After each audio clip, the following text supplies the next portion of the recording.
Okay, welcome this evening. And I guess everybody understands from the newsletter that I'm doing something a little different tonight than my regular winter class so that I can take a little break from that, get caught up on a few things. I was asked a question by an individual that made me think that I wanted to do this presentation, and I turned it into eventually into a YouTube here. I need to turn off my one view on this thing right now. Um, get rid of our guidelines. There we go. Okay.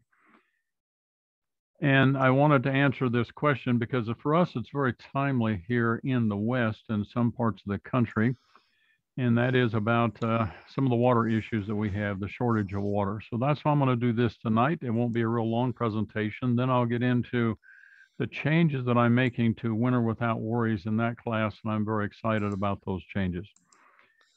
So the effects of being able to harvest rooftop water is important, particularly in the West where we have this drought that's going on. I won't spend a lot of time on the drought, but it's serious. It's very serious for us.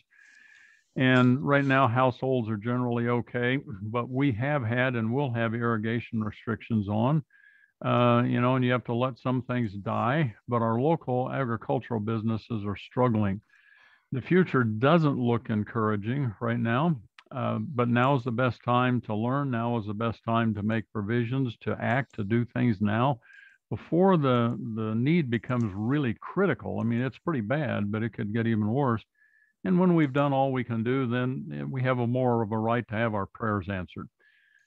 So one of the things that comes up when I do this, and I had to do some more research on it, and that is about the regulations and the politics of the whole thing. And that kind of raises my ire on a few things, but we'll do our best to deal with it. It comes right down to what are the realistic issues here? And I tried to take a look and say, what are they trying to do with the regulations? Well, one of them is safety and health. There is about contaminating your area and your surrounding environment if you do things wrong. It's contaminating your culinary water if you do some cross connects and things like that, if you don't do things right. But the bigger issue is about contaminating the community water supply. Now, some parts of the country and in some areas, people, the only water they're going to get is what they harvest. In some cases, it's on the roof. They may not have wells or springs.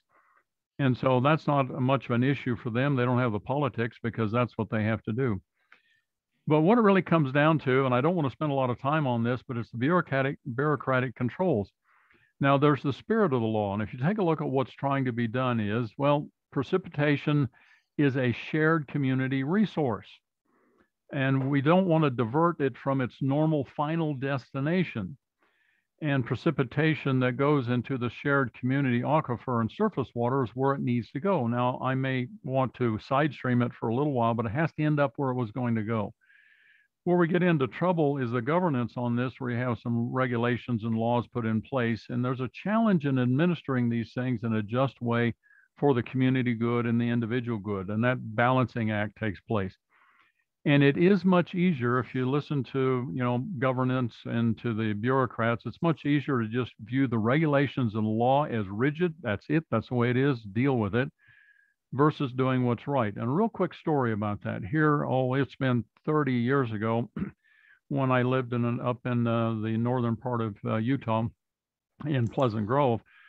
We didn't have any pollution controls on our cars and everything, but the air pollution was getting to be enough of a problem that they put in regulations on that you need to have your car inspected and need to pass the emissions and all those kinds of things, which makes sense. I don't have a problem with that idea. And so we had this older, it was a GMC panel, not a panel van, but I forgot the name of it anyway. It's what happens when you get older. But anyway, it was a large vehicle, 2-wheel drive, big V8 engine in it and everything. And it was, 15 years old, something like that. It got terrible gas mileage. It's what we needed because it was a manual and it had low gears and everything, but it was still awful on gas mileage, getting like 6 miles to the gallon, no matter what you did. We decided we couldn't, tolerate that forever. So we said, what can we do? Well, we changed carburation. We tore off and it had very primitive pollution control things on it. It was like a 79 or an 80. I think it was older than that. It was 76 or something. It had just an air pump on it, didn't even have a catalytic converter. And the idea was you just pump extra air into the exhaust. Some of it will burn up, and you just kind of dilute it. So we changed carburation, we changed the timing, we put headers on it, we got off the pump, we took off all the things that were pulling the engine down, and got it up to where it was getting like 20 miles to the gallon. Now, then the pollution controls came in. It's like, okay, great. We'd torn all that stuff off. Now we're getting good mileage. So we went down, had it tested. It was clean. It was really, really clean. No pollution whatsoever, way within specs. But they couldn't pass it because we had taken off the pump and some hoses and things like that. We'd removed them, and so they can't pass it. I'm like, okay, I'll try to deal with this. So I went up the line through the county, finally the state, and then I got to the top guy at the state, and I said, I have a problem. I explained the whole thing. We had this truck that was terribly polluting. I mean, it's getting 6 miles to the gallon, and half the gasoline is going out the tailpipe as unburned hydrocarbons and pollution. We modified the engine, tuned it up, tore off some things, and now we're getting 20 miles to the gallon, and it passes the emission regs just beautifully, better than the modern cars that were there. And I said, we're not polluting. We've taken care of the problem. We're getting better gas mileage, which means we're using less fuel. And I said, what do we need to do? And he said, well, the law says you have to do this. And I said, yes, but if we put those things back, it's going to get bad mileage and it'll be more polluting. We went around and around on it and finally just said, look, this is the law. If you want to have it licensed and be able to drive it, you're going to have to put those things back. So in frustration, we did that. It was still getting better mileage than it had originally. I think it dropped down to like 10 miles to the gallon, but it just barely passed emissions. It was just barely in the green zone, which means we're burning more fuel and we're making more pollution, but we've obeyed the letter of the law. To me, that's kind of frustrating because, there should be provisions to say, okay, you're doing what's right because we want to cut down on the pollution. So we can make an exception. Sometimes bureaucrats cannot make exceptions or are not willing to fight for it. So I just want you to understand that since we have regulations about capturing water, you may run up against something. Now, on this website right here, and I'll show you this address again in a moment, you can go here and it'll tell you what each one of these states is doing. Now, here in Utah, this is basically what it says. You're allowed for the landowner who either owns the land or is leasing it and is the person who is responsible for collection can collect water. Okay. If you register with the Division of Water Resources, you may store up to 2,500 gallons. That's pretty good, but doesn't let you do 10,000 if you wanted to. Well, we may have to deal with that sometime. If you're unregistered, as I am, you may have up to 2 containers, and none of those containers can be more than 100 gallons each. So technically, I can do 200 gallons that I can store, and I don't have to talk to anybody. If you want to find this, where these regulations are written down, look at the different states. It's worldpopulationreview.com state, and then it's with dashes in there, ranking states where it is illegal to collect water, and you can find that. And you click on each one of those states, and it'll give you the regulations for the state. And that's where I found the one for Utah. So it's kind of handy. And you'll notice that some states, they encourage it. In some areas, they require it. Others, you've got some restrictions, like in Utah and other places where you have to go talk to somebody about things. And hopefully they are not too onerous when you have to do them.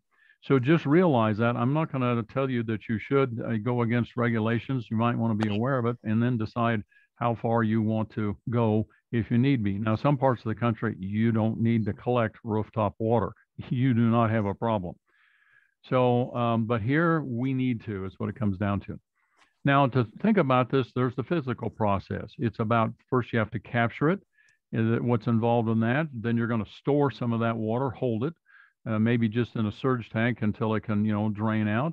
And then you may need to distribute it. So that's kind of the 3 things that we'll talk about very briefly, is how you would go about doing this. But I'm not going to give so much depth on this because, quite frankly, there's a huge amount of information about how to implement it online. YouTube is just full of them. There are many options on how to do it. So you can do a couple of searches online. Rain barrels. I got 266,000 hits on that one. Cisterns, 1,130,000 hits on that one. So you can spend the rest of your life reading those things. So if you need information, There's a lot of it available out there. Some of it's going to be on products and different things, but you'll see different designs, different ways of doing things. And so I don't have to go over that other than just give you a very brief kind of a look at it. But how you will do it will mostly be determined by, well, why you want to do it. Why do you want to, do this kind of a thing? The need, the uses for the water, and then what is your budget for the project? Either no limits, I want the best possible, or it's like, I got to deal with free stuff mainly, whatever I can scrounge. And then you ask yourself, what kind of skills do you have to make it happen? Do you have the knowledge, the skills, the tools, and those kinds of things? Hire out specialized things. I just want a turnkey thing that's going to do the job. So let's dig back into those for a minute. Why you may want to do it. Now, you may need water. There's a need as a water source. Now, in some places, in your remote areas, you may not have a spring or a well, and it's what you're going to capture on your roof or your driveway that's going to give you water. Another reason to do this is water conservation. To me, that's very important in this area because, yes, I do have springs that supply my irrigation water and my culinary water here, and the snows in the mountain is what feeds those things. But we've got to be conservative because this year is not looking very good. We thought last year was bad. So far, this year looks horrific. And if it ends up being that way, it's going to be trouble. There's also another reason you might do this, and that is to invest money and now to save on future costs because the cost of water is going up, will continue to go up. And in the future, it will cost more to do these things. So if you have the ability, maybe you just want to get these things in now so that you'll save money in the future. So these are some of the reasons you're going to think about doing this. All right. Now the uses. And the uses, now see, the quality that you need to have is listed in this list from the best quality down to the least quality. So the intended use will greatly affect the system design. If it's culinary drinking water for all household uses, that you're going to be designing things a different way than if you're going to be drinking water for animals. That needs to be pretty good. If you're just gardening for food production, it's going to get rain anyway, and it's going to have some pollutants in it. You can also consider secondary household water. That would be for flushing toilets and watering a landscape. That's just whatever you can capture, you can do that because that's what's going to those plants now anyway. But you can flush toilets with that. So you may want to change your water system in the house to do those things. So that's going to affect your costs and what you're going to do. And the things that affect the water quality that you need to consider, because depending on what use you're going to have, you may have to look at these things upstream so that you don't have a problem. Well, the air pollution that you have in the area is going to be in the water. And the intended use will greatly affect the system's design. Again, so that's the environmental things. And then there's other things that you have to consider when you're figuring out how, when, and where you're going to collect it. Now, rooftop, if you have shingles that have grit and asphalt on them, some of that's going to be coming off. I have an asphalt shingle roof, and I'm amazed at some of the amount of grit that's now coming off of my asphalt shingles because now they're getting to be old. And as they're aging, they're starting to shed rocks, and they're beginning to shed a little bit of asphalt into it. So older roofs will have more of a problem. Then you have animal intrusion, depending on where the water is going to be stored, how it's gathered. Of course, you got droppings on the roof and what have you, or if you can get a mouse that can climb into your barrel and die in there, that's a problem. You have insects. Leaves is a big problem. I have big trees around me, get lots of leaves on the roof. And then you've got dirt. And then when you're storing water, the oxygenation is a consideration to keep it from going really, really sour if you're going to be trying to hold this water. So those are all things that will come into play that you need to think about. Now, what is your budget? And this is another one of your strategies in it. Now, here you go back to what's the intended water usage on that. The cost affected by the amount needed and where you're going to collect it and how you're going to store it. You may need to upgrade your roof surface. I need to upgrade mine when I move to my next level of water collection on it so I don't get the asphalt and the fiberglass in my water. The type and location of storage. And you may want to consider using gray water in this. I'm not going to talk much about that, but the gray water that comes out of your sinks and tubs and washers, plants love that. and you can reuse that.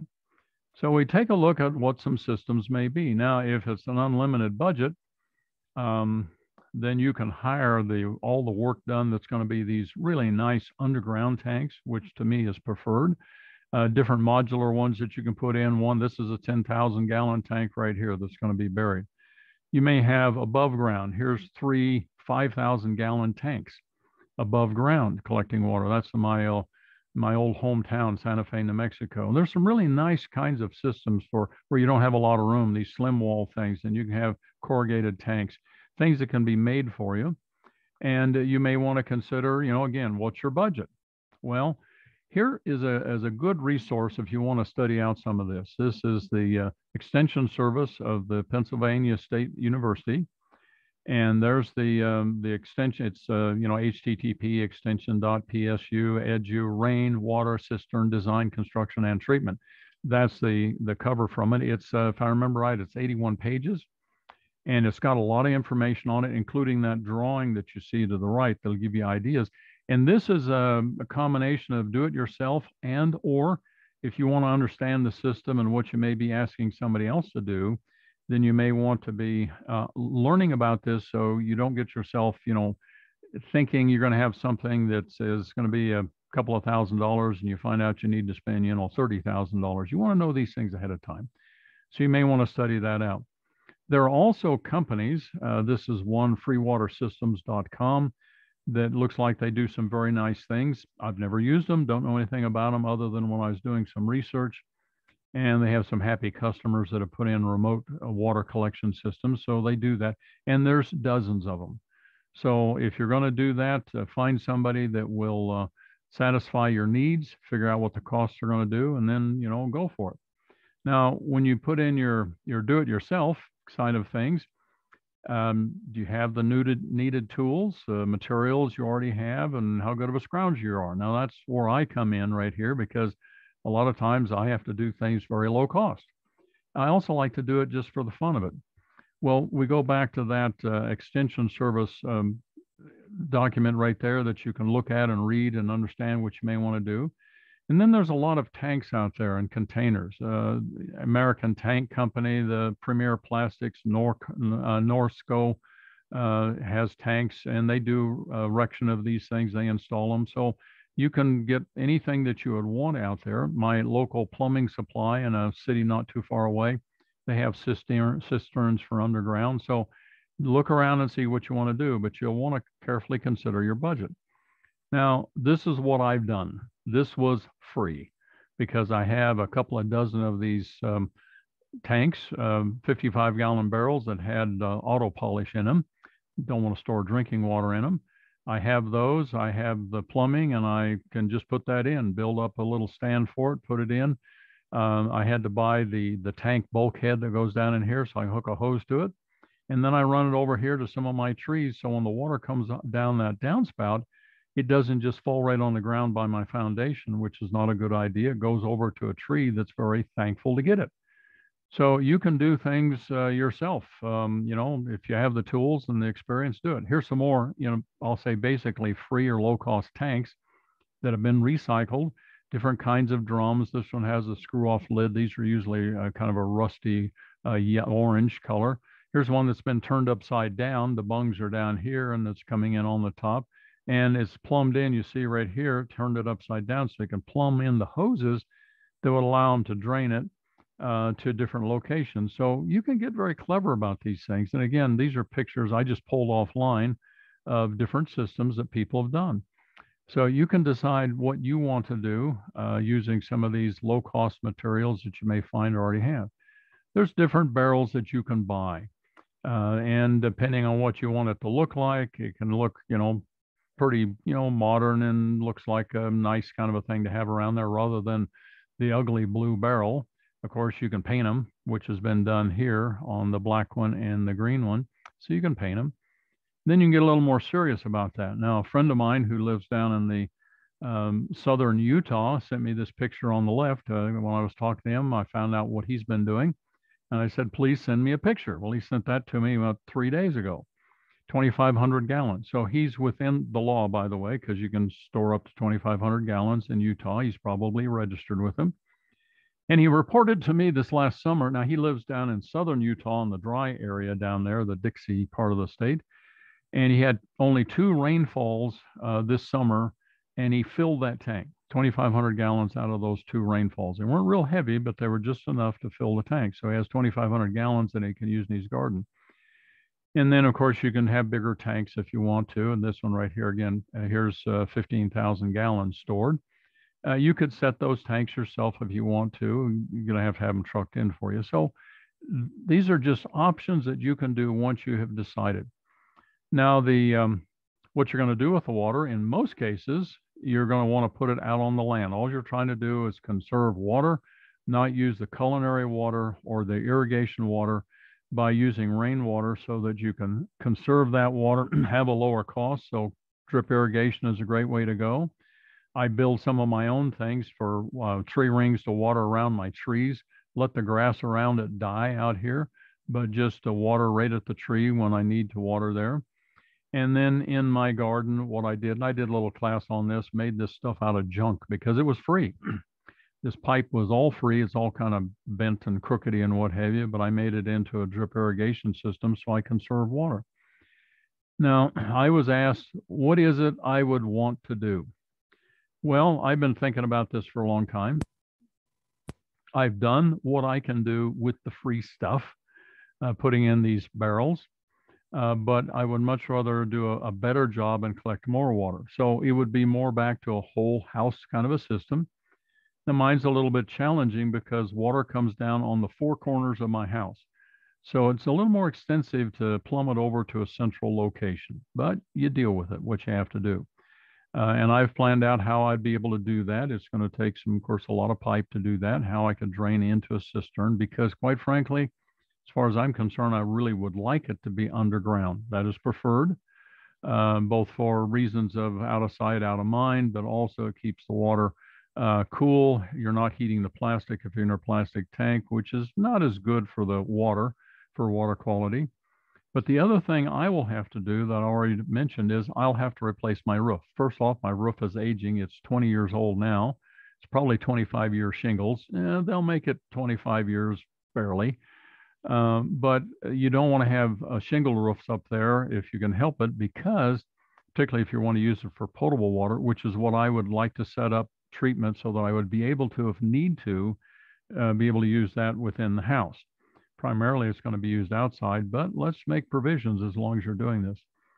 The kind of roof that you want to have is the standing seam, as you see right here, sometimes called turn pan. It's an architectural kind of a thing, but standing seam, because it doesn't collect hardly any water. Most of the water that falls on it's going to run off very easily. If you have a shingled roof, an asphalt shingle roof, is the first, 150 gallons that falls on that roof over the whole area, it kind of wets the surface, and then you'll get some running off. So you prefer to have that kind of a roof. Also, you're not going to get the grit and the asphalt and those things coming off of it. So that's what you want to have. So I have to upgrade my roof, and that may be a part of your cost depending on what you want to do. And I know something about that house because I was involved with the owners in some of the design features that went into it. And one of them is, let's collect the rainwater, because they're just a neighbor up the road from me. And let's make it so that you could use the rainwater in the house if you needed to. So let's collect it as clean as we can, but get all that we can. So we put in that architectural roof. It also has a gray water collection and a few other things. Now then, the other things you may want to consider doing, and this is what I would do, is I would have a separate gray water storage and distribution. Use that for the toilets and for the plants, gray water, bathtubs, dishwashers, washing machines, showers, all those things. Black water goes down the toilet, it goes into the sewer system or the septic tank. Gray water can be used for all kinds of other things. So you can consider doing that. And you irrigate with gray water. But I would also, into my gray water collection system, because I'd like to have a large tank for that, I would have my irrigation water come into it. We have pressurized irrigation here, but we get on restrictions, and you try to obey those restrictions. And when the water is running, with the one share that I have, when it's free and available, I can use up to 1.5 gallons 24 hours a day, continuously, 7 days a week. So what I would do is I would set my irrigation water coming into my tank to run at whatever the amount I'm allowed. So it just runs in there 24/7. And so I'm using exactly what I'm supposed to use. And then I pump out what I need, or some of it will be gravity flow onto my property. So I'm within the limits of obeying the water restrictions that we may have on our irrigation water, and I'm recovering water in the house that we're just throwing away. The gray water is just, going down the sewer, which is a silly place to put it. So you may want to consider that, and that's something I've done, and that's just wastewater. I won't say a whole lot about that, except we throw away a lot of water in this country. If you take a look at how much is used per household, the average is 300 gallons a day, and it can be a lot more depending on the person that would be using it. And most of that just gets wasted, where you have a lot of water that could be recovered, 2,000 gallons or up to 5,000 gallons a month for the average house. That's a lot of water. Well, those are just some strategies I want you to think about as you're considering this possibility of how you may want to recover rooftop water. And if you live in a part of the country where that would be useful, then study it out and make it happen, because it's better to do it now than waiting until, oh my heck, I can't get any more water. Well, at this point, for some people that may not be familiar with what I do, I invite you to come to my website, jimsway.com. You can register for the newsletter there, which is the Provident Living Times. I also do short presentations on Facebook all the time. There's a lot of free things there for you to watch and links. This will be there in the near future, as well as on YouTube. And there's other classes that you can watch. And I have a members only section where I have some premier classes that we're doing there. So I invite people to come and enjoy those things. Send me questions. I prefer they come through my website. I don't Facebook very well because I'm so busy, but I'll answer any questions that I can in the future and on my classes. And we'll open up the phones or the lines right now real quick. If you have any questions about this class we've been talking about, I'll be glad to entertain them for just a minute. And then we'll go on to our next subject this evening. So I'll be still for just a second. If there's no questions, we'll end the recording and we'll go on.